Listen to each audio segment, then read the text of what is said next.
Olá, pessoal.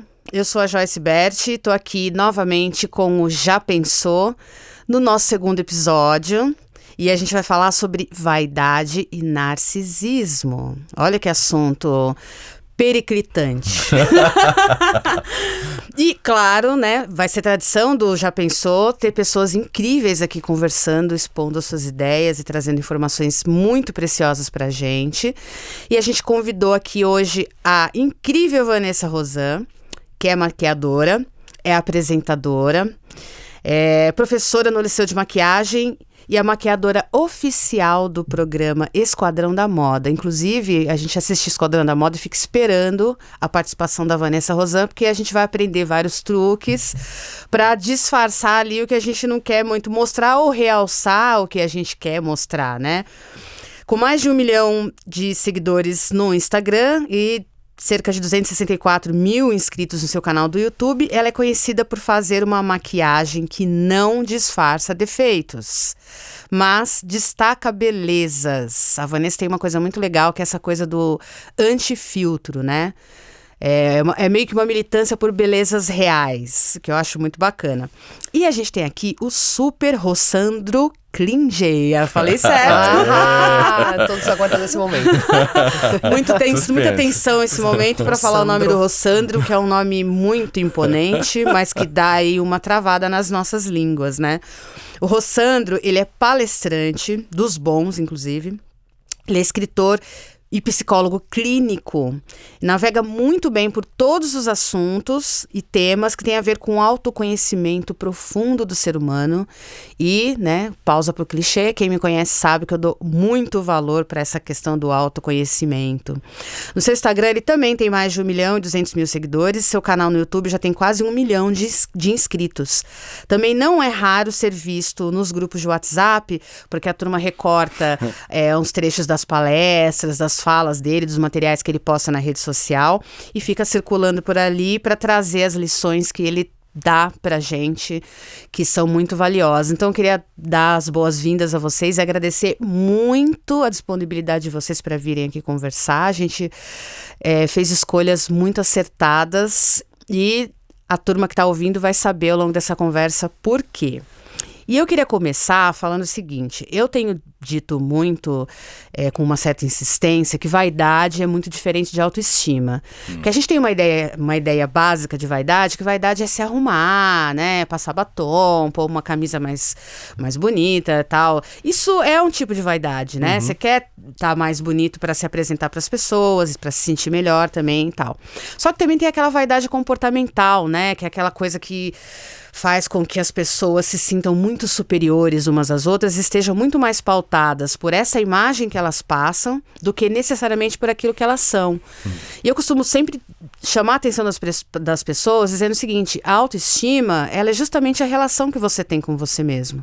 O quanto você se aprecia, mesmo com os defeitos, mesmo com as questões que não são tão legais assim, o quanto você consegue ser generoso com você, se perdoar, enfim. É uma coisa muito mais profunda do que simplesmente passar um batom e fazer um cabelo bacana. E eu queria que vocês começassem me dizendo, os dois, qual é a relação de vocês com a vaidade? Vocês vão por essa linha de pensamento que eu tenho transitado ou vocês têm uma visão diferente? Rossandro. Tá bom. Bom, sou psicólogo, né? Tem que... Vai, Rossandro, valendo. Valendo. Bom, alegria estar aqui com você, Joyce, com a Vanessa também. Assim, eu acho que é sempre muito rico a gente conhecer pessoas que transitam em outros universos e que, no fim, dá no mesmo porque acho que a minha maior carteirinha para estar aqui não é nem de ser psicólogo, é de ser ser humano. E essa humanidade que sempre vai nos aproximar de qualquer contexto no qual a gente estiver inserido. A vaidade, ela é uma característica muito marcada, sobretudo numa sociedade em que todo mundo quer ser visível, em que ela nos invisibilizou de várias formas, nos colocou como secundários e todo mundo quer ser protagonista, como se a felicidade, como se esse fosse o único lugar. E claro, como psicólogo e como ser humano, qualquer um de nós aqui conhece pessoas que são altamente visíveis e infelizes e pessoas altamente invisíveis, aspas, e muito felizes. Porque o cidadão comum do cotidiano, ele às vezes tem uma vida plena e muito feliz, embora ninguém siga, ninguém dê um like em uma foto dele. Ou essa pessoa está tão preocupada apenas em amar as pessoas e cuidar de quem ela ama, que ela não está muito preocupada se deu tempo para passar um batom para sair ou se deu tempo para estar assim, fez a barba para sair, porque está focado nesse cuidado. Então, isso não quer dizer que dentro do processo de autoestima não haja nele também um cuidado com o corpo. Porque vamos imaginar o seguinte, o desejo. O desejo, ele tem um pouco de vaidade no sentido de que se você casa, eu sempre digo assim, gente, por que a gente casa? Por que a gente sai da casa da mãe com tudo pago, tudo legal? Eu tô tentando voltar. Pois é, eu já tô no movimento já tá no contrário. Falei, mãe, você me aceita de volta? Pô, a gente casa por causa do desejo. O que faz a gente ir para o casamento é o desejo. O que faz o casamento se manter, embora o desejo não seja central, é que ele continue lá. Porque no dia que for irmão, não é mais casamento. Então, o desejo ele vai colocar aí um ponto da vaidade, mas aí a gente colocaria assim como o cuidado com o corpo no sentido de que eu me respeito, sei que é um templo no qual eu habito e eu tenho que ter não é um cuidado que é pautado nessa, digamos assim, massificação de um padrão que é tão ridículo que agora as pessoas fazem procedimentos estéticos que às vezes você acha que são clones na rua, porque você já vê essa pessoa, tipo, falha na Matrix, porque vai talvez pro mesmo dermatologista e coloca os mesmos preenchimentos e o rosto igual. Tipo um carimbo humano. Um carimbo humano que dá, né? Não, mas assim, é tipo o cuidado. Tirando isso aí, acho que centralmente a autoestima como você muito bem colocou, o que a gente vai chamar em psicologia, isso que você falou de forma tão simples e ao mesmo tempo tão clara, a gente chamaria na psicologia de um indivíduo autoapoiado e autorregulado. Ou seja, quanto mais o indivíduo amadurece, e aí desculpa dizer para todos que estão aqui nos ouvindo e nos vendo uma notícia muito ruim que eu preciso dar. E lá vem, até começou. Imagina. Faz parte. Notícia ruim. Maturidade não vem com o tempo. Maturidade é uma escolha. Existem pessoas que vão morrer imaturas, porque assim escolhem. E tem pessoas jovens que já amadureceram. Então, quando a gente escolhe amadurecer, a gente se torna um indivíduo cada vez mais regulado e apoiado por sentimentos internos e menos voltado para essa pantomima externa. Então, é um sentimento que vai dando liberdade. De um dia você tá assim, tipo num restaurante que todo mundo tá te olhando como se você fosse menor, porque você não está, digamos, adequado ao ambiente, mas você está adequado a você e você olha para tudo aquilo ao redor e ignora completamente, sem se sentir superior nem inferior. Só você. Rossandro, você falou 300 coisas incríveis, mas acho que é importante essa separação entre autonomia, que tem a ver com essa maturidade que você trouxe de uma forma muito bem, né, fácil da gente entender. E eu acho que essa autonomia que está muito mais ligada com a autoestima te libera para estar e ser como você pode e quer naquele dia. Né? Que é diferente de alguém que precisa ter um esforço contínuo para uma performance. Então a pessoa, ela tem, né, eu vou em tal lugar, eu tenho que, o cabelo tem que estar assim e tal, então ela, ao invés de como é que vão me ver desse jeito? Exato. Não posso. O que vão pensar de mim? Exato. Então quando tem essa preocupação integral dessa performance social, seja para ir na padaria, seja para ir, às vezes eu já conheci mulheres que acordavam mais cedo que o marido porque tinham que se arrumar, porque a performance é 100% marcado, do tempo, né? Inclusive tem que ser antes do cara acordar para estar maquiada quando ele acordar, olhar para ela e falar: nossa, minha mulher, como ela é linda. Quer dizer, às vezes o cara nem tá pensando nisso, ele acordou e tipo... Mas é isso, ela, né, esse corpo que tá o tempo todo performando. E o quanto as redes sociais impulsionam isso, né? Extrapolam isso para uma performance que você cria num outro lugar, mas que depois você sofre porque não consegue mantê-la na vida real.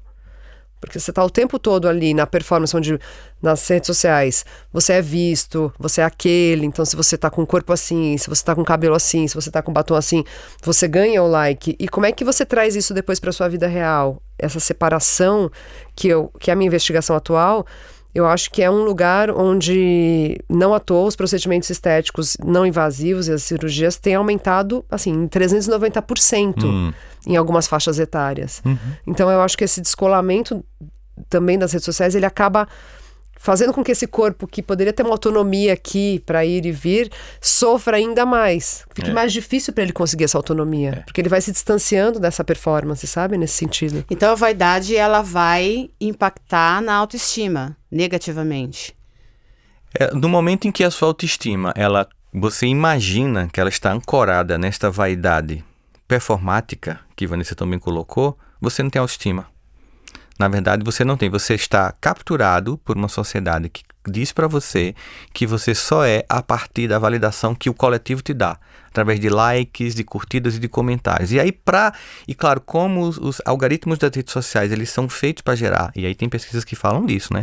Severa dependência psicológica. Então, você tem um nível de gratificação, ou seja, quanto mais curtida, mais você se sente melhor. E se você observar, às vezes eu pego pessoas que fazem um conteúdo como o meu nos Estados Unidos. Pessoas que fazem conteúdo de autoconhecimento, com profundidade. E eu vejo que tem um post que tem, assim, milhares de comentários. Num outro post, logo 2, 3 depois, tem 50 comentários. Tipo, na verdade, não é que aquele outro comentário foi inferior ao outro. É porque a própria rede social, para provocar um mal-estar em você, para que você pague o post e impulsione ele, baixa a visibilidade. Como nós somos um ser humano que a gente está muito voltado para essa gratificação e validação externa, aquilo mexe. E aí chega um momento que você faz, cara, peraí, eu não vou ser capturado por essa loucura. Porque, por exemplo, eu tinha tipo 5 mil pessoas me seguindo no meu Instagram. Quando chegou a 1 milhão, aquilo não me deixou bem. Aquilo me deu um mal-estar. Porque eu comecei a pensar, será que eu vou ter que ficar em função disso? E aí eu cheguei naquele momento de fazer dancinha TikTok, assim, porque o pessoal chega, não, olha, pra viralizar, aí eu morrendo de ódio, sabe? Fui fazer uma dancinha TikTok, não chega a ser uma dancinha, mas era aquelas coisinhas de TikTok, aí eu quero ver. Agora eu quero ver.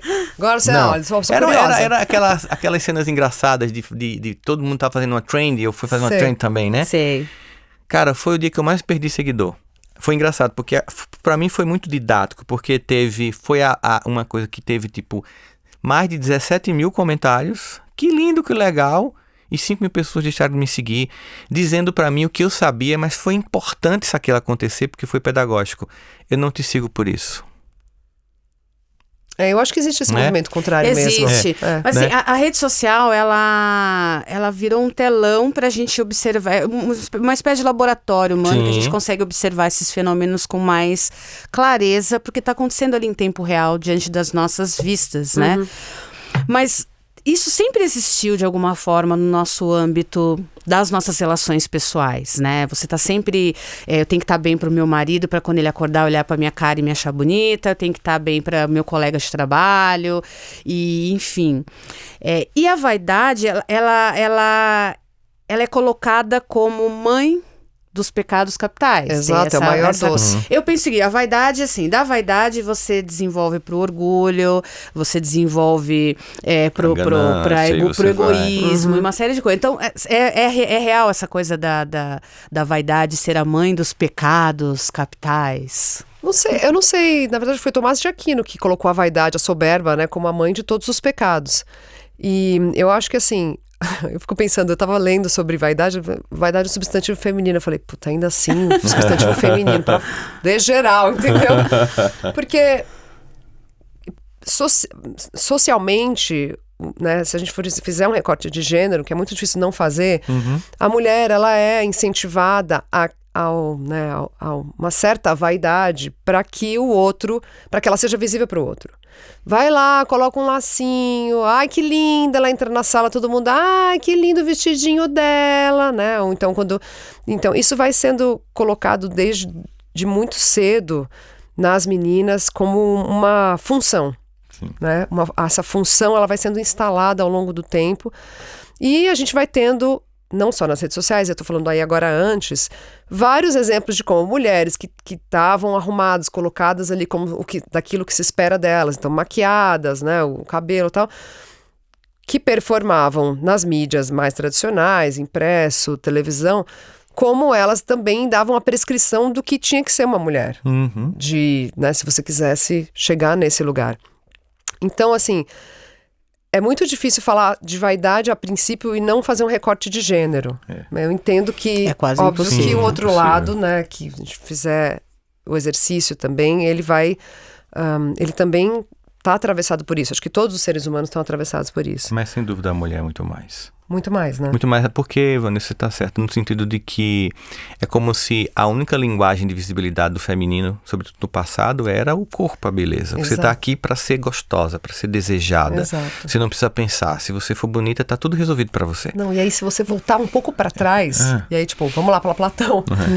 Esse recorte foi dado de uma forma muito clara, porque enquanto os homens viviam num corpo imperfeito, mas recebiam uma alma perfeita, para Platão, no mundo das ideias vinha a alma, e aí eles, né, chegavam nesse corpo imperfeito e através da razão você conseguia aperfeiçoar esse corpo, o controle das suas emoções desse corpo. A mulher nunca teve esse lugar, porque ela não tinha a possibilidade de receber uma alma, que ela era um ser desprovido de razão. Tanto que quando o contrato social foi feito e a gente, né, o movimento do iluminismo ali, Rousseau e todos aqueles pensadores fizeram um contrato social e falaram, vamos ver quem é o cidadão, então, livre, né, a fraternidade, né, e a igualdade e a liberdade, todos aqueles, né, o que meio que determinou a sociedade atual. A mulher nunca foi considerada como um cidadão pleno. Ela era um cidadão que tinha apenas um ser que tinha apenas o corpo para se preocupar, porque ela não, como desprovida de alma e de razão, só sobrou o corpo para essa mulher. Então você percebe que há um grande medo do masculino aí, porque veja só, quem traz a vida desse corpo, aspas, perfeito do masculino é a mulher. Então como é que o imperfeito pode trazer esse perfeito? Que pode receber essa alma. Então, no fundo, sempre houve, ao longo da história humana, uma tentativa de abafar e de apagar o feminino pelo medo do poder que o feminino tem. E a gente vive hoje na sociedade digamos, um rebote de misoginia coletivo, porque chega um ponto em que a mulher ela começa a alcançar um certo espaço e não vai ter recuo. E aí tem um embate. Eu penso assim, vamos fazer uma analogia que fica mais simples. Toda vez que uma potência uma outra potência em ascensão ameaça uma potência que já está no establishment, como está acontecendo com China e Estados Unidos hoje em dia, há uma propensão de guerra. Nunca aconteceu sem guerra na história humana, a não ser quando a Inglaterra disse Estados Unidos, agora é sua vez. Foi a única vez. Então vamos imaginar que existe uma geopolítica que sempre foi altamente masculina, só que manda, e aqui houve um apagamento. Então, esse grupo foi começando a ganhar vez e voz. Eu não estou no lugar da fala, mas como terapeuta e como filho de uma feminista que dirigiu o Conselho de Direitos das Mulheres na minha cidade, então eu via muito isso. Né? Quando começa a ganhar vez e voz, há uma ameaça desse establishment, desse homem que acha que eu estou seguro porque eu estou te colocando aqui. É como se o narcisista, porque a gente está aqui na vaidade, que quando ela vai para um estado patológico, se transforma em transtorno narcisista. O narcisista é alguém que é completamente inseguro e vulnerável e que se vende como contrário e que tem como estratégia para manter essa sensação de poder diminuir o outro. Imagine então que nesse jogo do masculino e feminino há muitas vezes isso. Eu tenho que diminuir você porque você me ameaça. E quando é que você percebe que muda a chave? Quando o homem olha para a mulher não como uma ameaça, mas como alguém... não um complemento, mas um ponto de equilíbrio. E assim, como alguém que agrega muito na vida, né? Assim, quando você casa e que você entende que aquela pessoa tem um olhar, ela tem uma percepção da realidade que é diferente da sua e que te acrescenta, que por mais que você se esforce, você não vai enxergar aquilo ali, você deixa de concorrer, você deixa de tentar diminuir. Aí você tem duas formas de fazer isso, né? Porque aqui eu fico pensando, enquanto a gente vai falando, a cabeça vai voando, né? Nossa, assim, é porque se você pegar as sociedades mais avançadas do mundo, não por acaso são as sociedades em que a mulher tem mais voz e visibilidade. E as mais atrasadas é o contrário disso. Nas intermediárias, mas o que a gente tem hoje falando sobre vaidade aqui? As sociedades mais atrasadas, elas colocam uma roupa para invisibilizar o feminino. E a gente tem um transtorno contrário aqui, né? A gente faz o contrário, a gente superexpõe para invisibilizar o feminino. Para só, é só isso que você tem para mostrar. Não na rede social, então, essa barriga, esse corpo, esse é o queixo da moda, esse é o tom de pele. Sandro, então, de alguma forma, a gente conclui aqui que a vaidade está intimamente atrelada à questão da imagem. Seja mostrando, seja escondendo. O quanto também essa vaidade feminina incentivada, né, socialmente construída e tal, é muito vista pelos homens como uma frivolidade. Ai, deixa as mulheres aí com esse coquetismo, deixa as mulheres aí que elas gostam. Fútil, né? É o lugar do fútil. Exato. Que ajuda a diminuir também o valor e coloca a vaidade como um pecado nesse sentido. E que também não ajuda, que também não é um lugar onde se equipara, porque então o homem livre de vaidade, o homem da razão, o homem que não tem nada disso, que não tem essas questões, e a mulher que está nessa frivolidade, né, que, enfim, se a gente for pegar... Obviamente tem personagens muito vaidosos e homens, mas a maioria sempre, né, nos contos de moral, nos contos de fada, no universo que constrói a nossa sociedade um pouco e a gente entende os papéis e, enfim, a moral de tudo, sempre está muito atrelada à mulher, essa coisa da frivolidade, né, da vaidade e de como isso é uma coisa boba, né, colocado como boba. E eu fico pensando quanto isso também não é um mecanismo, como você falou, né? Para eu diminuir o outro. É uma burca que, em vez de tornar você invisível, lhe dá visibilidade para te tornar invisível. Como frívola, como menor. Sim. Mas aí, né, tem sentido, mas ao mesmo tempo esquece de fazer uma outra observação. E o consumista dessa frivolidade? Porque o homem termina estimulando isso, né? O homem, e ele quer consumir essa mulher bonita e estética. Ele é um vaidoso sem coragem. É um covarde. Né? Porque também tem aquela coisa também do homem usar a mulher como validação pra ele. Igual olha, o cara olha pega a mulher carrão, que eu assim, estou. olha Exato, a mulher troféu, né? Mas é o carro, a mulher e o trabalho. São os três principais pilares aí de troféu. Você estava falando dessa coisa da mulher ter avançado, e aí tem uma resposta, um agravamento da misoginia. Eu lembrei do livro da Susan Faludi, né, o Backlash Antifeminista, que é clássico dos anos 80, que ele vai falando justamente isso.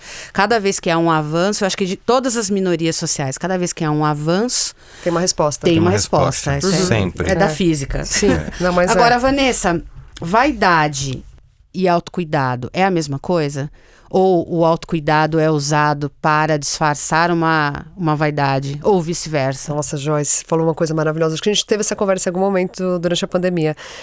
Eu acredito que o que aconteceu é que a palavra autocuidado, ela virou uma palavra, ela foi capturada pelo marketing. Assim como o empoderamento também foi. E você pode falar isso melhor do que qualquer um aqui nessa mesa. Então eu acho que o autocuidado, ele virou... Especialmente na pandemia, isso ficou muito visível para mim. Como o autocuidado foi usado para vender qualquer coisa que ia da coisa de cosmético, né? Batom, que ninguém estava usando, mas sei lá. Então, batom não está vendendo, o que a gente vai vender? Vamos vender, então, hidratante, porque é autocuidado, porque você está cuidando da sua pele. Vamos vender vela, que você faz um ritual de autocuidado. Vamos vender, sabe o quê? Vibrador, porque também é autocuidado. Então, eu acho que autocuidado foi virando um lugar que qualquer pessoa conseguia colocar qualquer coisa para vender naquele momento em que não dava para justificar uma venda que não fosse de autocuidado, porque agora todo mundo está precisando de autocuidado. Todo mundo está precisando de terapia, na verdade. Eu tenho meu sonho de ter o Bolsa Terapia. Exato. Eu também tenho.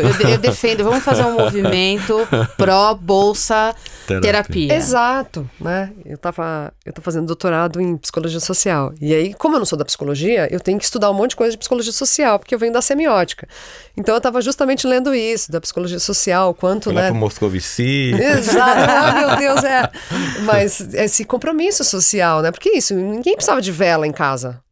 Não, essa coisa do autocuidado, eu vejo que ela mascara essa necessidade da pessoa buscar uma ajuda especializada. Até o meme famoso, que é assim... Fazer terapia, cortar o cabelo. Aí tem uma fila gigante aqui. Cortar entendeu? o cabelo. Exatamente. Mas a pessoa é totalmente problemática, tem reações difíceis na convivência, no dia a dia. Muitas delas que se evidenciam pela própria vaidade da pessoa. É narcisista, sei lá o quê. E aí a pessoa recebe uma reação do meio em que vive, né? As pessoas não vão aceitar você ser uma pessoa mala no seu cotidiano e tal. E aí, tô muito carregada, preciso acender umas velas, uns incensos, passar um creme, um skincare. A minha nova personalidade. É isso, exatamente. É um rebranding espiritual para disfarçar aquilo que é muito mais profundo nela e que ela não quer ver. E que pode mascarar por um período, né? Dar uma maquiada num problema mais profundo, mas de alguma maneira aquilo vai vira à tona de vez, né? Mas essa capturar palavras, assim, empobrecer a profundidade que ela se propõe no primeiro momento, como, por exemplo, o autocuidado, que é realmente uma busca que não é simples, porque o autocuidado representa encontrar aspectos de nós que tudo que a rede social quer é negar. Porque, veja, o autoconhecimento passa por reconhecimento das sombras emocionais. Exato. E é difícil porque a gente vive uma sociedade que o tempo inteiro está nos chamando para o externo. Ou para o externo, ou para o tempo inteiro nunca estar presente. Existe um livro... E uma criminalização dos defeitos, que é essa coisa do cancelamento, né? Exatamente. Em algum momento você vai deslizar. Você é um ser humano, você é brilhante psicólogo, brilhante maquiadora, brilhante... Mas em algum momento você pode ter ali né, saída daquela perfeição e mostrar um lado seu que não é tão legal. A gente pode dizer isso agora, por exemplo. A gente está aqui. A gente está sendo filmado e gravado. Então a gente pensa em tudo que vai dizer antes. Se eu disser uma coisa absurda e for recortado e acabar com a minha vida, isso tá na pauta, não tem como a gente negar isso. A gente ao mesmo tempo precisa estar atento a essa sociedade hipervigilante que não quer que você tenha defeitos. Tudo bem, acho que é uma questão de você, do ponto de vista, eu não sou idiota, não vou aqui colocar a minha vida como ela é plenamente, porque as pessoas não são boas, a humanidade não é boa, é suficiente para isso, mas eu não posso, pelo menos para mim, negar isso. O autoconhecimento passa por um momento em que você diz assim, pô, eu preciso saber que isso faz parte de mim. E o mais incrível que é quando o Jung ele vai olhar para vocês, assim, nesse processo do autoconhecimento, de ser que se integra e que se individualiza, você conhecer que suas sombras, elas também são habilidades e competências. Vou dar um exemplo para você. Eu tenho déficit de atenção e hiperatividade. Então, eu fui aquele aluno que minha mãe escutou a vida inteira que nunca terminaria a 8ª série. E ela com aquele olhar de mãe Bluetooth, que eu digo que mãe Bluetooth é aquela que se comunica por você só de olhar, né? Olhava pra mim e fazia, vai, né, meu filho? Claro, mãe, você vai terminar, não vai mais longe. Vou, mãe, com certeza.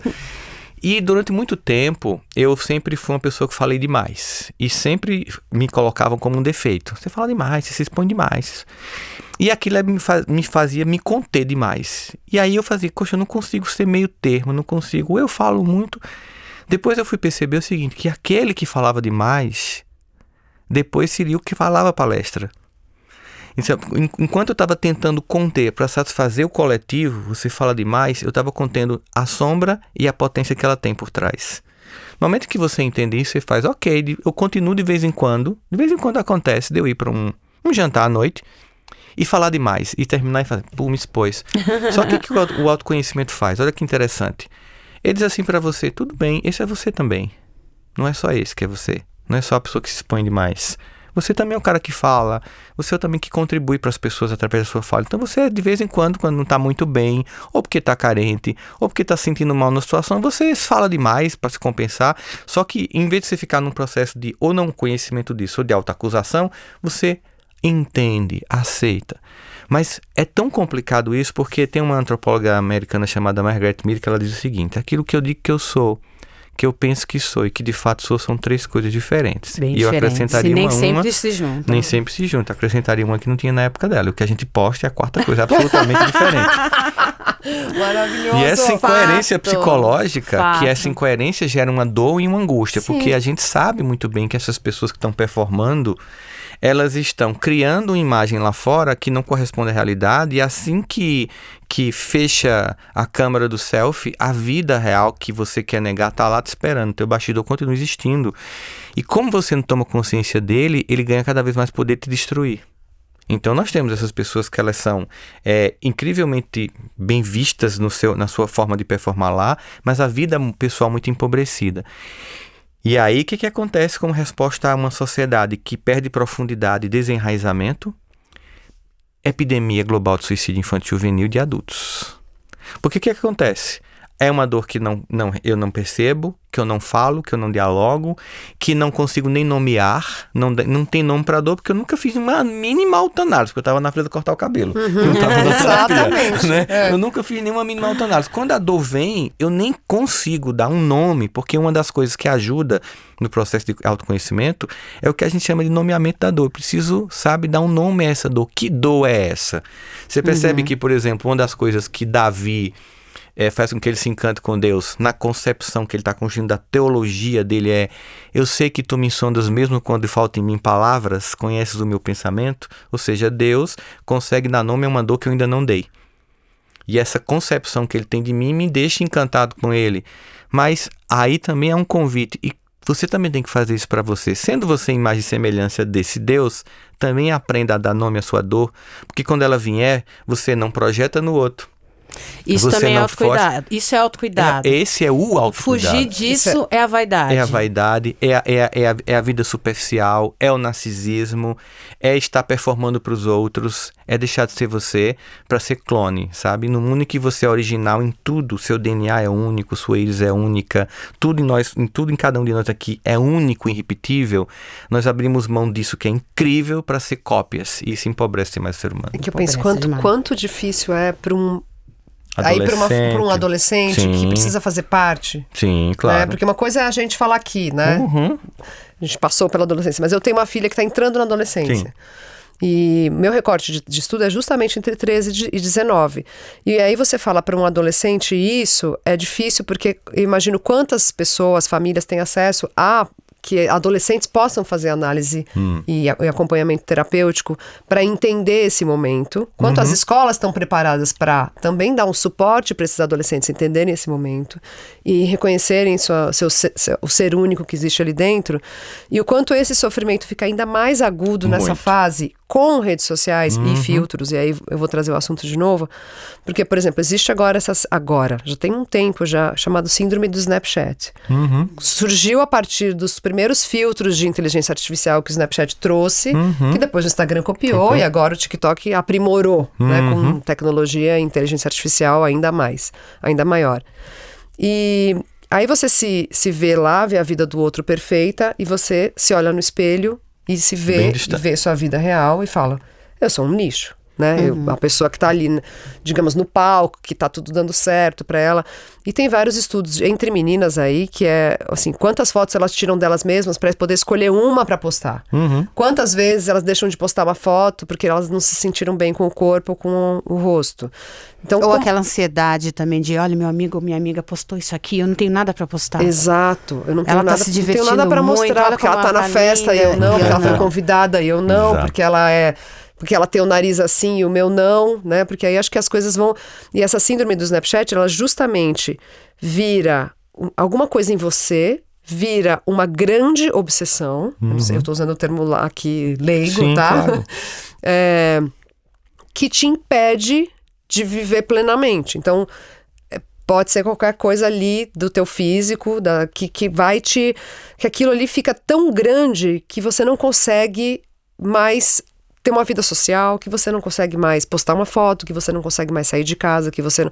Porque aquilo vai virando realmente um limitador. Então é uma orelha, E eu acho que agora tem o TikTok, tem um filtro novo chamado Bold Glamour. Eu tô vendo esse negócio incrível. Eu escrevi um texto sobre isso, porque assim, eu nunca tinha visto, e eu tô acompanhando isso há algum tempo, um negócio que você põe a câmera do celular pra frente, e é engraçado que se eu coloco em você, ele não altera muito. Mas num rosto feminino, ou com uma construção, ele altera Volta completamente. porque a gente falava, né? Fica aquela coisa do rostinho de carimbo, eu botei né? no meu companheiro. Todo mundo fica igual. Falei, vamos ver o que acontece. Eu fiz uma coisinha assim, mas muito suave. Quando eu botei em mim, veio maquiagem, veio contorno, veio iluminador, veio uma sobrancelha alta, veio uma boca grossa, um monte de coisa que nele não veio. Mas assim, é uma coisa impressionante, gente. Você coloca ele perto de você como se fosse um espelho, né? O celular é um grande Black Mirror, né? O espelho que tá ali que você se vê naquele espelho que você consegue se refletir de volta. E você tá ali, então você tá se vendo completamente diferente. Ele acompanha seus movimentos perfeitamente, diferente de um filtro um pouco mais, né, que a gente costuma usar. Você dá uma tremida, ele sai. Você passa a mão, ele continua.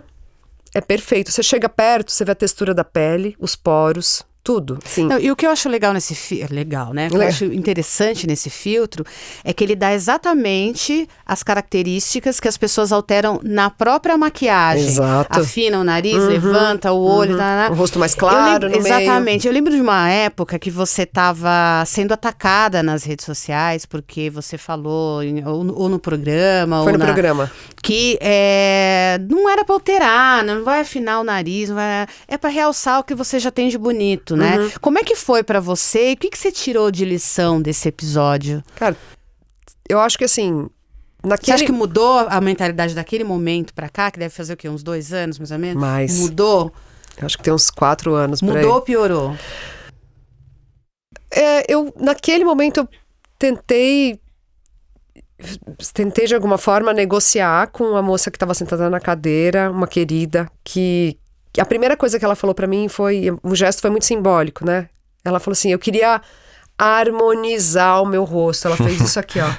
Não vou esquecer nunca.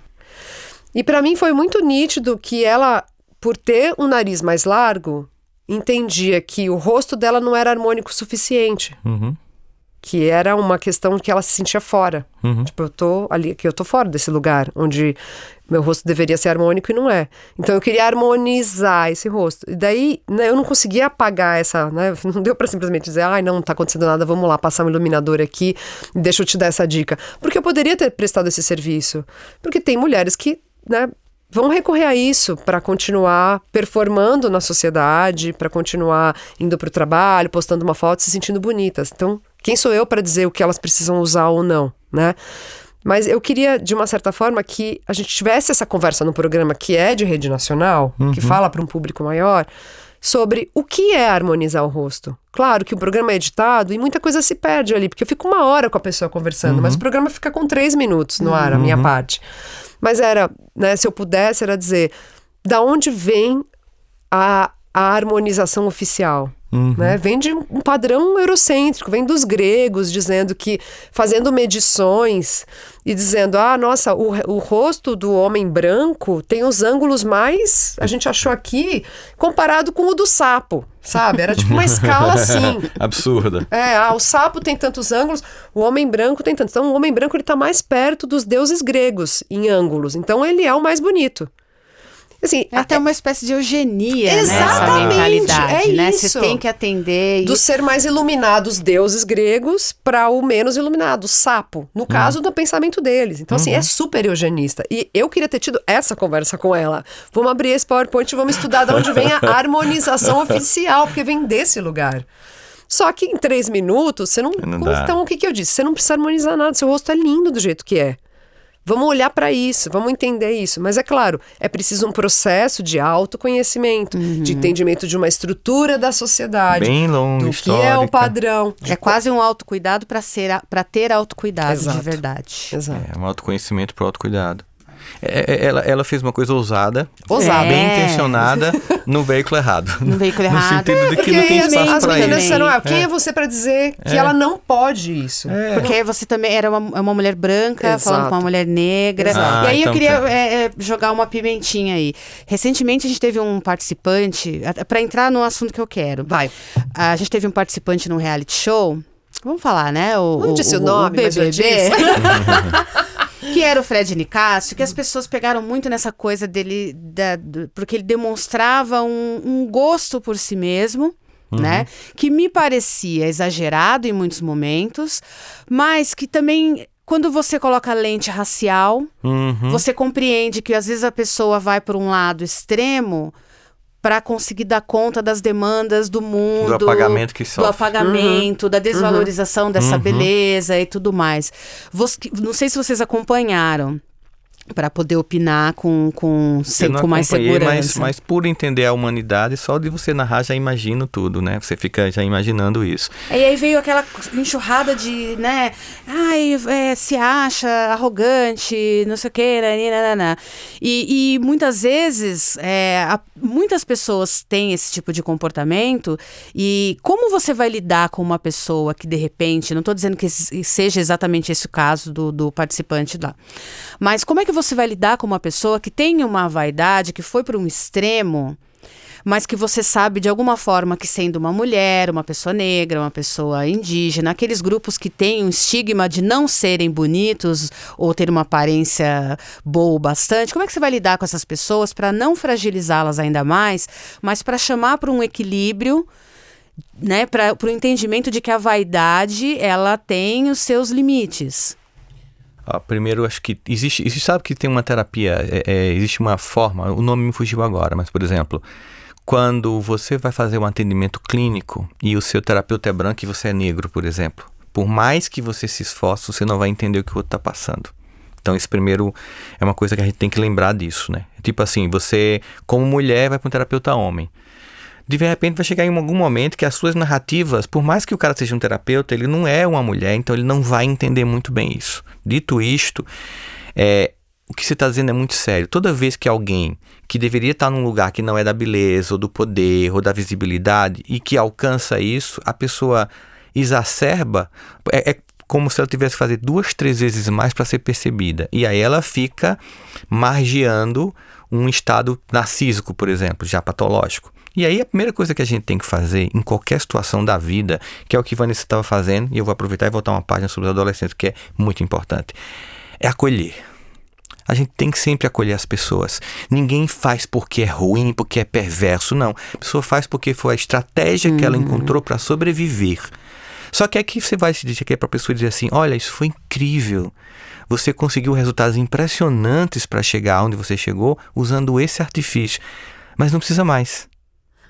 Tá? Você não precisa mais disso. Eu vou contar para vocês uma história que foi assim, uma professora que era altamente arrogante no departamento que a gente tinha, ela fazia correções de monografias, teses, doutorados, e ele humilhava todo mundo quando a gente sentava. E um dia eu fui ser atendido por ela e sabia que ela fazia isso. Tinha amigos que tomavam Rivotril para despachar com essa pessoa. Ela tinha um pós-doc fora do Brasil e tal. E ela tinha um prazer sórdido. Ela chegou assim e fez... Quando pegou meu texto, né? Já deu aquele crítica.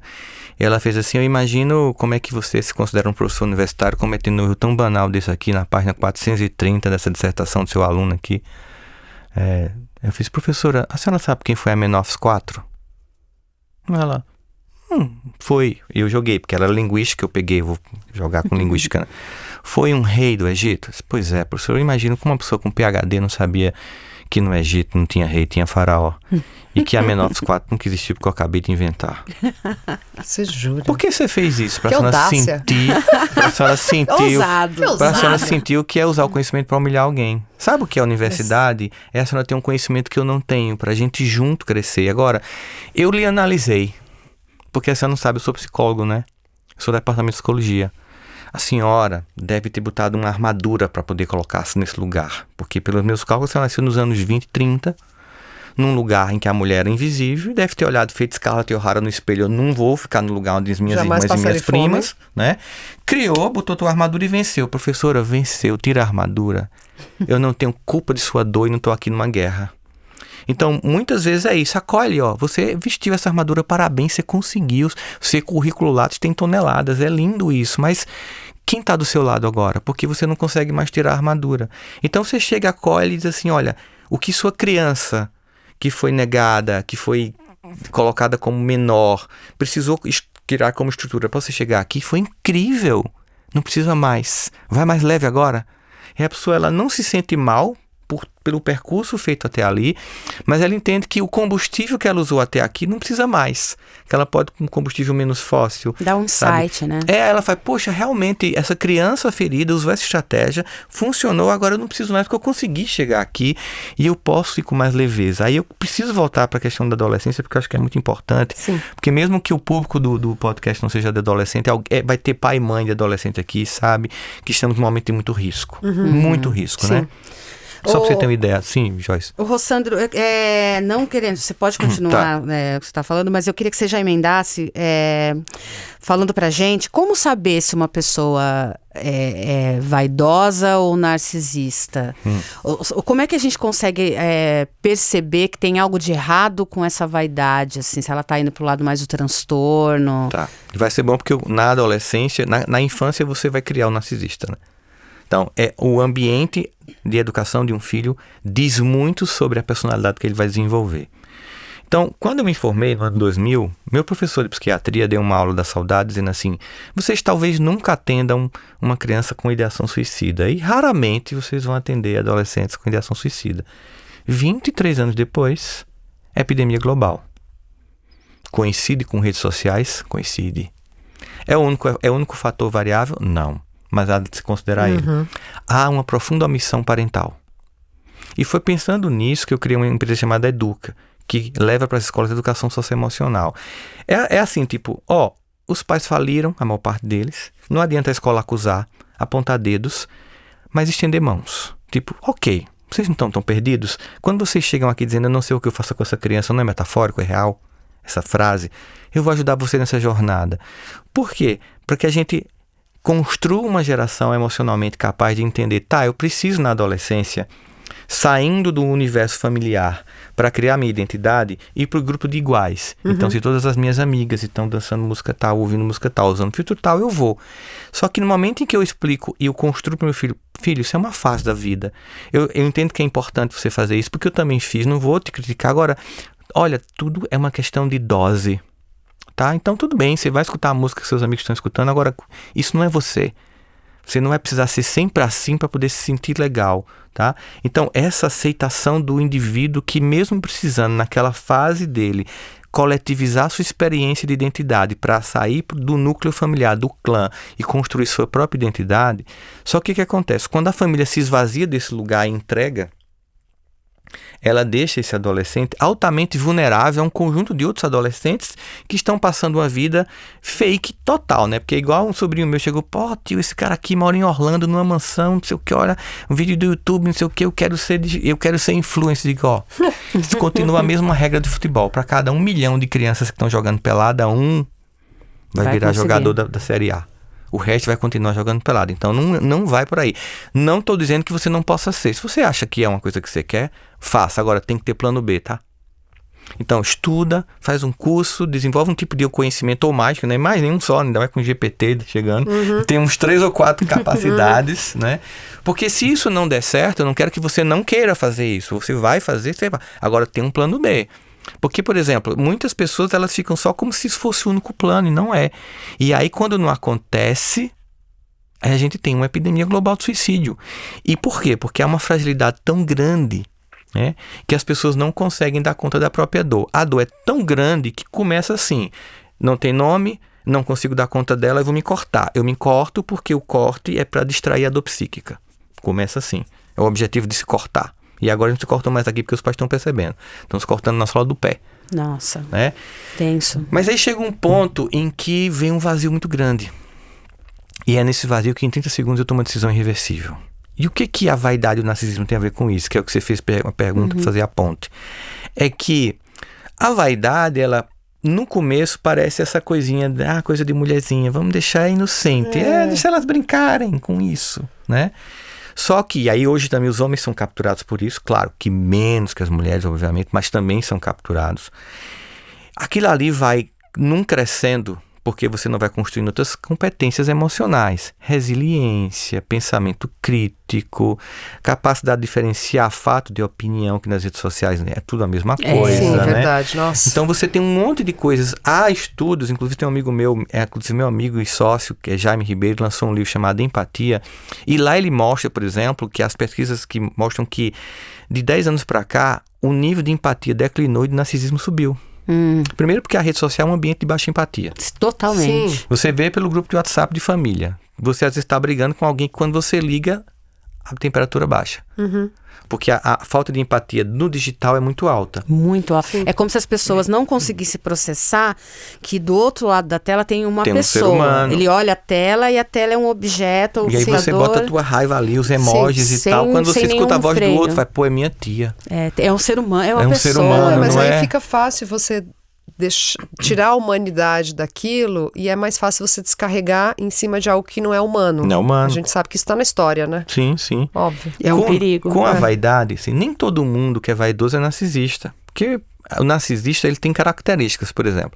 Não tem empatia, certo? Usa as pessoas para alcançar o resultado. Então, se você for alguém que acha que é interessante, vai te elogiar, vai dizer que você é incrível. Parece até que eu tô narrando sociopatia também, né? Porque às vezes os sintomas, eles mesmo que se confundem. Se misturam um pouco. É uma pessoa que tem necessidade o tempo inteiro de insuflação do ego, porque na verdade não confiam em si mesmo, não tem. Então você tem que estar o tempo elogiando. Nunca vão validar a sua própria capacidade, seu talento, porque sempre é essa pessoa que faz.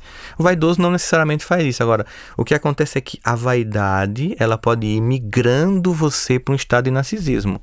Se você não equilibrar para virar realmente autocuidado no sentido pleno, não no sentido comercial da palavra, de você entender o seguinte, olha, Tem coisas que não vão mudar. Meu corpo não é uma massa de modelar. Simples, ponto, é realidade. Não vai mudar.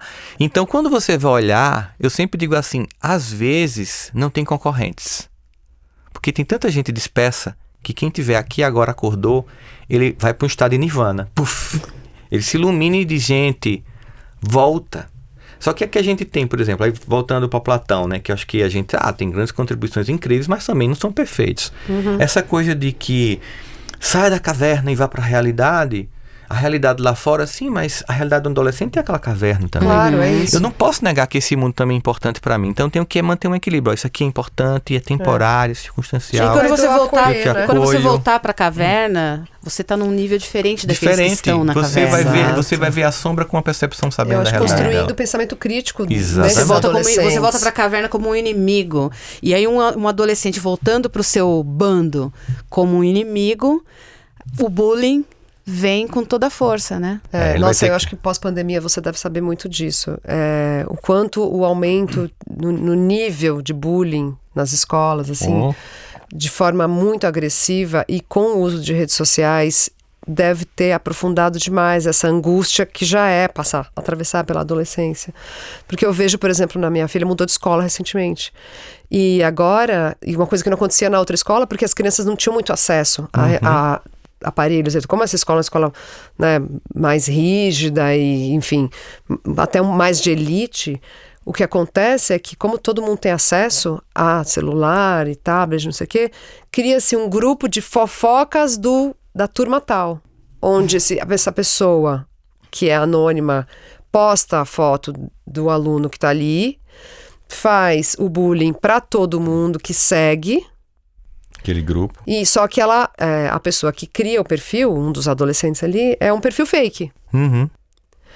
E o quanto isso, assim, os afeta, porque, sei lá, você pode dizer, como você falou assim, você pode dizer assim, mas isso não é importante. A caverna é a vida. Tô aqui, cara. Né? Tô vendo isso. É importante, imagina, sim. Isso daqui não é nada. Isso aqui não determina quem você é. Ainda mais numa de vulnerabilidade. Então, acolher. Tá dentro da sua realidade, Exato. né? Quem tá de fora não enxerga assim, mas quem tá dentro da situação se sente dentro daquela caverna e na psicologia social, você sabe disso, você tá estudando, é assim, pessoa, quem você é, importa menos de que com quem e onde você está. O coletivo se impõe sobre os seres humanos. Imagina ser um adolescente. Mesmo um ser humano adulto, tal, ele tem uma necessidade de dar conta desse coletivo. É aquilo que Fernando Pessoa vai dizer nos seus poemas, né? Eu sou algo entre aquilo que eu quis ser e o que quiseram fazer de mim. Um ser humano maduro, ele consegue fazer essa equação. Um adolescente, ele é o que quiseram fazer de mim. Então, se quiserem fazer de mim a chacota, eu vou me colocar naquele lugar. Se quiserem fazer de mim a rainha do baile, eu vou me colocar naquele lugar. Nossa, essa coisa dos tratamentos... Porque hoje, com o avanço da cosmetologia, né, e da tecnologia dos cosméticos, não é preciso mais fazer uma cirurgia, você se internar, ficar lá, anestesista, hospital, que era cara e muito menos acessível. Hoje você vai num dentista, por exemplo, e ele é capaz de fazer uma harmonização facial, né? E o quanto antes os procedimentos eram feitos por pessoas sei lá, a partir de 40 anos, fazer um procedimento para reverter a passagem dos anos, né? Ou a ideia da passagem dos anos. E hoje, não, o público primário, maior, que mais cresce, é o público de 13 a 19 anos. De procedimento. Vanessa, você já conheceu uma pessoa narcisista? Já conviveu com um narcisista? Mulher, não sei, ele tá falando ali, eu tô pensando em vários. Ele começou a falar ali, eu uma lista. acho que hein? Essa pessoa. Posso clinicar, né? Nas redes sociais tem, assim, centenas de comunidades. Tem muita coisa, fala né? de pessoas que passaram nas mãos de narcisistas e tudo mais. O narcisista destrói uma pessoa? Destrói. O vaidoso destrói uma pessoa? Não, vaidoso ele irrita. Vaidoso incomoda. Incomoda. Agora o narcisista destrói uma pessoa. O narcisista destrói porque é o seguinte, sabe, Highlander só pode haver um? O narcisista só pode haver ele. Então, por exemplo, se você tem um pai narcisista, você já sai na corrida com desvantagem, porque essa pessoa não vai estar lá para você. Porque que acontece? No narcisismo, o narcisista ele vive num mundo de fantasia. Ele não tem consciência disso. É diferente de uma pessoa que ela tá fronteiriça. Ela vai para o mundo da fantasia, mas ela volta para a realidade e ela percebe que estava fantasiando. O narcisista, ele vive na fantasia, ele acredita que aquilo é real, que ele é superior e é capaz, melhor que todo mundo. É por isso, por exemplo, que narcisistas são altamente capturados por fake news, porque eles adoram acreditar que eles conhecem coisas que nem a CIA sabe. Pro narcisista é perfeito. Olha, eu sei uma coisa, o FBI não sabe, a CIA, o Mossad não sabe. Eu sei. Olha aí, você que adora uma fake news, cuidado, no meu hein? grupo aqui, você não sabe, existe uma conspiração. Isso pro narcisista é incrível. Também entendeu? É ele que desvenda e ele que distribui que revela isso pra humanidade. Ele tá numa posição total de poder, né? Nossa. Ele desvenda e ele... Porque ele acredita nisso, ele não consegue ver verdade. Narcisismo e verdade é inviável. Aí qual é o desdobramento disso? Uma relação real tem que ter intimidade. Intimidade necessita de verdade. Porque eu só posso ter intimidade com você no pacote completo quando eu caso com você. Sombras e luzes. Do mesmo jeito que o autoconhecimento inclui eu me conhecer com sombras e luzes e me aceitar, é um processo que vai acontecendo. Num relacionamento também é assim. Então, no narcisista nunca vai haver intimidade. Inclusive, quando você está conversando com um narcisista, ele nunca está lá. Olha, você tem que acordar, a pessoa está ouvindo você, mas ela está continuando na fantasia. Ele não entende o privilégio que é estar comigo. Então essa pessoa... Entende? Então, na verdade, primeiro, falta consciência, então dificilmente busca ajuda. Não é um tipo de quadro que você consiga ter reversão psicológica dele. Então, por exemplo, o que é que você faz com o narcisista? Corra. Se você trombar com alguém que você desconfiar que é narcisista... Agora, mas Rossandra é meu pai e minha mãe. Aí aprenda a conviver. Ou corra. Porque eu não posso... porque assim... Ou espera crescer e corra. É porque tem pessoas que eu não posso cancelar. Porque o custo é que eu também vá junto. Certo? Então, por mais que seja uma mãe narcisista ou um pai narcisista, e às vezes também tem o seguinte, né? Hoje em dia todo mundo, a mãe é um pouquinho vaidosa, minha mãe é narcisista, porque quando se pega um carinho... a moda. Minha mãe é narcisista. Nossa, minha mãe narcisista. A gente tá, sabe o que Freud chamava de psicologia, psicanálise selvagem, né? Assim, tudo você vai e coloca a pessoa num clichê, ou você, porque parece que simplifica relações complexas. As pessoas são complexas. As pessoas, elas têm momentos narcísicos, mas não necessariamente são narcisistas. Momentos de vaidade, mas não necessariamente são vaidosas. Momentos de profunda tristeza, mas não necessariamente são depressivas. Carimbos são incríveis. Os pais, por exemplo, adoram. Tem um diagnóstico psiquiátrico para o filho, para dizer, ele não estuda porque ele é hiperativo, ele tem déficit de atenção. Não, é porque você não educou. Né? Então, às vezes, tem um super diagnóstico que não é isso. Mas o narcisista tem essas características que se você puder, corra. Né? Porque essa pessoa nunca vai estar lá e ela vai sim destruir sua autoestima. Mesmo uma pessoa bem educada, bem criada, com uma vida familiar bem legal, se ela topar com uma pessoa dessa, é um perigo. Ela vai deixar assim um tsunami afetivo. E essa pessoa, eu atendia pessoas que tinham que ir para o consultório ser reconstruída para poder voltar à vida, porque tinha sido tão destruída por uma pessoa assim, porque ela vai fazendo um trabalho, mesmo que são pessoas altamente sedutoras. Elas vão fazendo um trabalho de destruição lenta e gradual de você. Não é uma coisa de vez. Não é assintosa. Consciente. Como eles vivem no mundo de fantasia, não necessariamente tem um nível de consciência sobre isso. Mas, obviamente, muitos têm um narcisista que porque tem tipos, né? Tem aquele que é maquiavélico.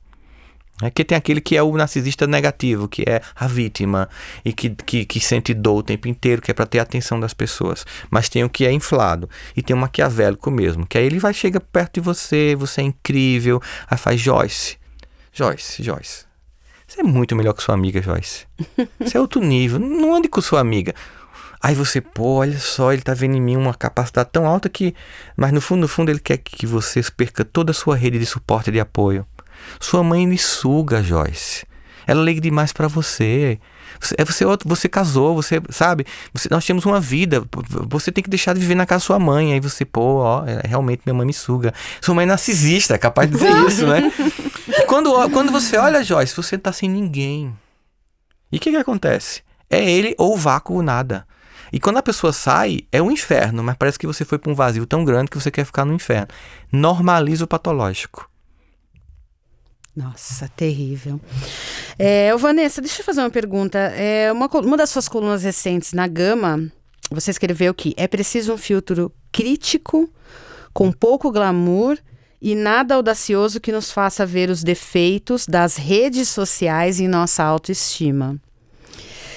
No seu trabalho você lida com mulheres lindas e que se sentem um lixo, né? É isso ou não? Joyce, sabe essa história de ir pra academia? Você estava falando da professora que você foi... Uma academia é um lugar violento também, né? Que ninguém fala, mas meu Deus. Uau! Mas enfim, o clique que fez eu buscar me aprofundar e entender a estrutura foi justamente porque eu era maquiadora. Eu sou formada em comunicação social, mas aí eu me tornei maquiadora e aí eu acompanhava... Pra mim tudo era novo. Então eu acompanhava desfile, eu acompanhava... E aí eu via a pessoa, uma menina de 16 anos, entrava pra foto, aí botava um cabelo nela, fazia não sei o que, fazia maquiagem, a gente quer isso aqui, botava roupa, botava luz, não sei o que, nanana. Eu via foto, não sei o que. Na época não tinha nem a foto que você clicava e via no computador, né? Clicava tudo, depois o fotógrafo mandava um CD pra você na sua casa das fotos, pra você ter no seu portfólio. E aí você tinha que ter um portfólio físico, né? E aí, enfim, eu via.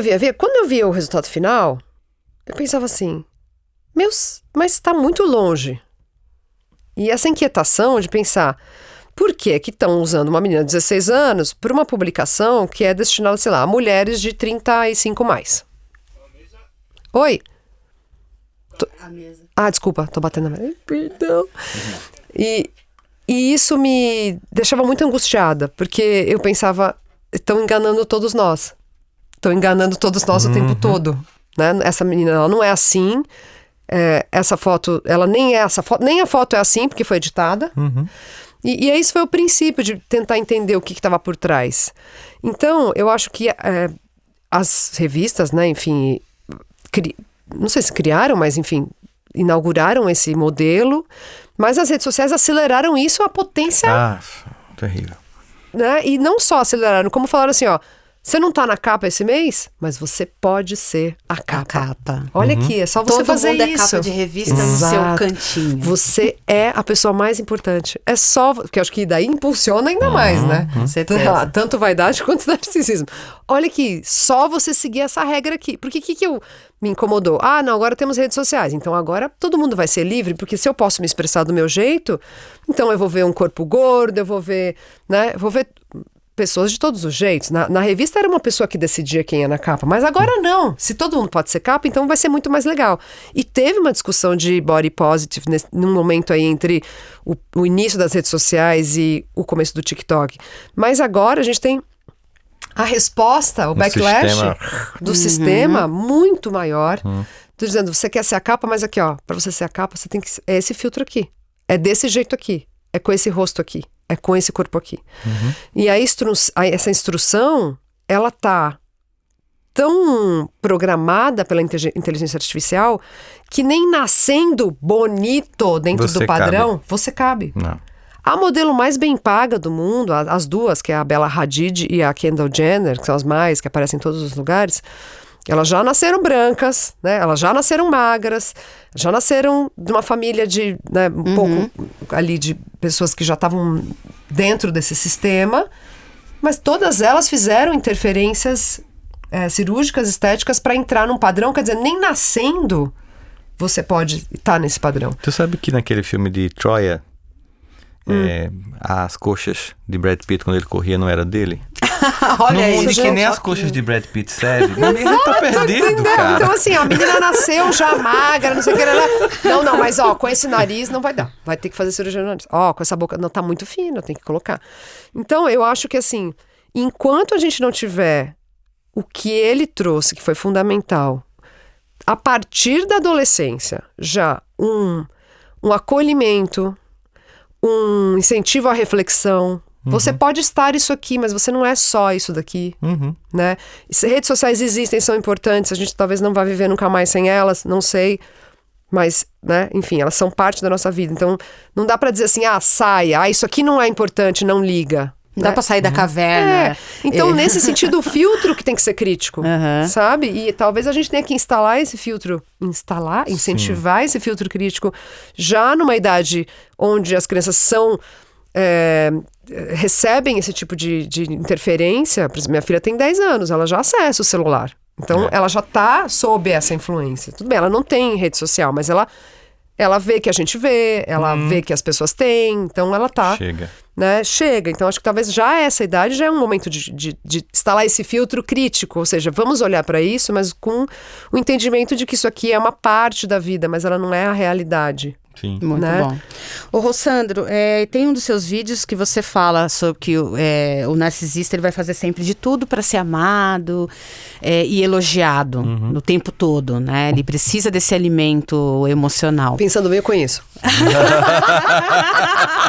Pensando bem, eu conheço sim.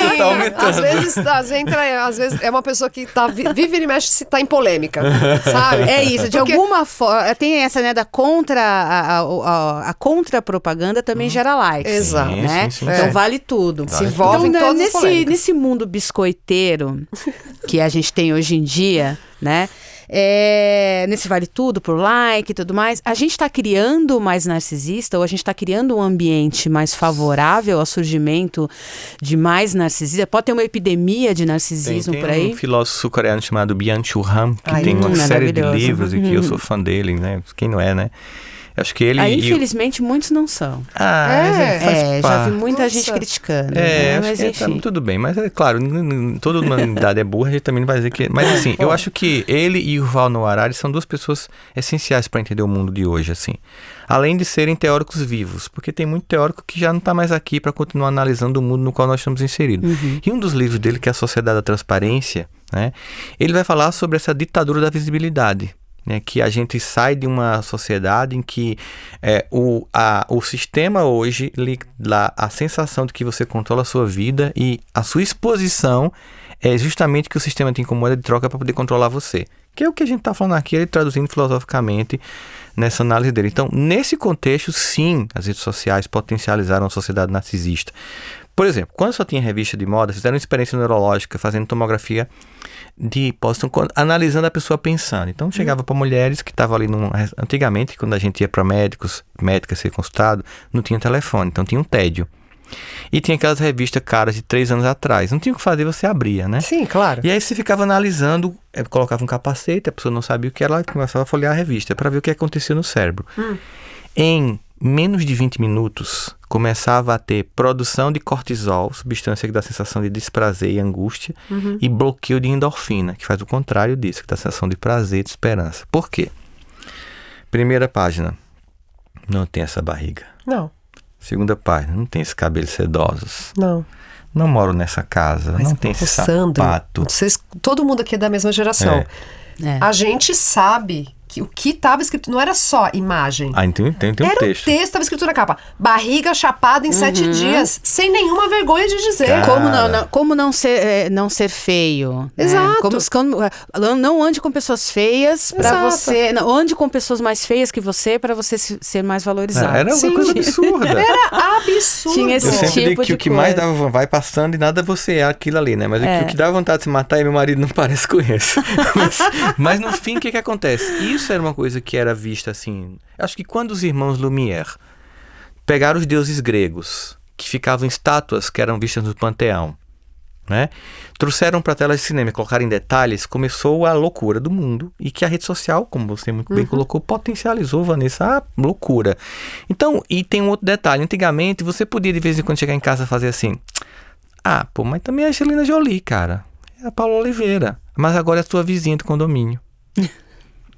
Que que mora no apartamento em cima, que teu marido vê no elevador. E aí complicou, porque não é uma pessoa inatingível, inalcançável.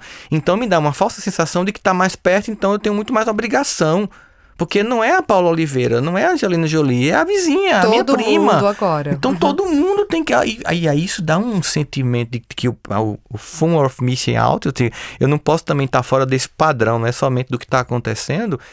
E por isso que, por exemplo, nesse projeto que a gente tem para as escolas, a gente incluiu a educação socioemocional no mundo digital. Que é chama educação imediata. Ou seja, perfeito. É uma geração que não tem o conceito de online e offline. Se eles pudessem dormir online. Eles estão sempre no mundo online. Então a gente tem que entender que tem que educar emocionalmente essas crianças para que elas possam, já na infância, construir e aí, recursos emocionais. Eu digo que criança é como um iPhone de ponta sem aplicativo. E que a função da família é baixar aplicativos. E a escola juntamente. Só que, diferente da App Store, que você aperta e tá ok, em seres humanos você tem que instalar, desinstalar, reinstalar, dar bug em você, dar bug na criança, atualizar reinstalar de novo, atualiza o sistema, os dois atualizam junto. E você tem que fazer isso o tempo inteiro, porque você cria recursos no seu filho e o mundo tá lá tentando destruir. Você cria recursos. E quem não cria recursos? Porque quando aconteceu recentemente, teve uma escola que fui fazer uma palestra e tinha uma adolescente que havia tentado suicídio, estava em coma, e num dia depois da minha palestra ela terminou vindo a óbito. Nossa. E a palestra estava até para ser cancelada ou não, dependendo do que acontecia, porque ela estava bem mal no dia. E aí uma parente dessa criança colocou uma carta na rede social dizendo que a escola tinha que entender que a família era muito ocupada para cuidar emocionalmente dos filhos. Ah, sei. E que quem tinha que cuidar era a escola, que tinha que ter uma equipe de psicólogos para cuidar da vida emocional dos filhos. A quantidade de pais embaixo colocando eu concordo e já gente ligando para a escola. Eu quero já marcar o atendente da minha filha, como se a escola fosse uma central psicológica. Ou seja, a escola hoje em dia ela realmente não vai se furtar esse papel, ela é um lugar de relacionamento sobretudo, ainda mais que o conhecimento é profuso. A escola que acha que só passa conhecimento, não entendeu mais o que é educação, a qualquer momento vai deixar de existir. Fato. É um lugar onde a gente se relaciona e constrói afetos e através disso conhecimento, né?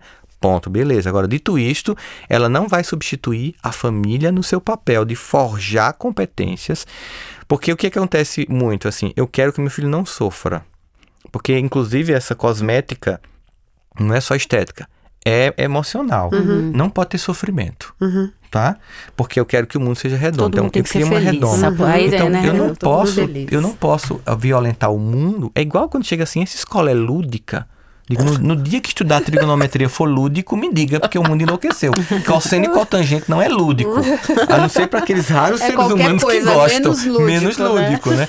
Mas aí quando você cria essa loucura de que tem que ser tudo lúdico, será que é o Cirque Soleil que tem que ser um espetáculo? É aula, gente. Conhecimento Mas a gente pode, desgastante. nossa, a gente pode levar isso para o mundo que hoje é baseado no entretenimento. Exatamente. Então, se não for entretenimento, não me interessa. Não me interessa. É isso. Né? Gente, a gente vai encerrando por aqui.